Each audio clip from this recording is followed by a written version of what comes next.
To vedenje pretrese temelje mojega notranjega sveta in me zavečno spremeni. Nisem več samostojna in celovita oseba, postanem senca, moje življenje pa se v enem samem trenutku zavedno spremeni v nočno moro.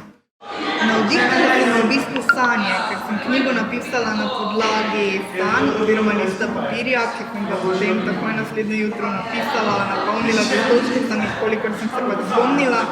In del zgodbe se je dogajal tudi v 70 letih, tako da tam sem potem črpala na tih iz sanjskega sveta.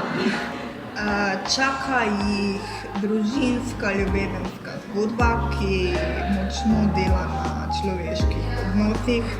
Zopet jih čaka nekaj 60 in 70 let, tokrat v ozadje Titove Jugoslavije vse do neke mere.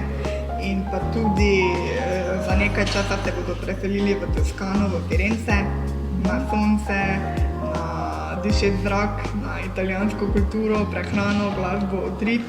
Mogoče za začetek, dokler pišejo, naj ne mislijo na izdajo, to so potem pritiski, naj zgodba nastaja spontano, brez kakršnih koli pritiskov.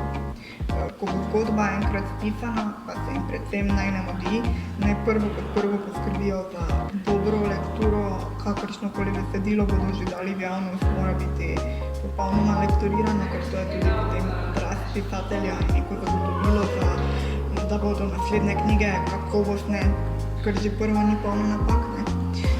Sicer pa zopet potem odvisno, ali bodo se podali na pot samozaložništva ali preko kakšne založbe.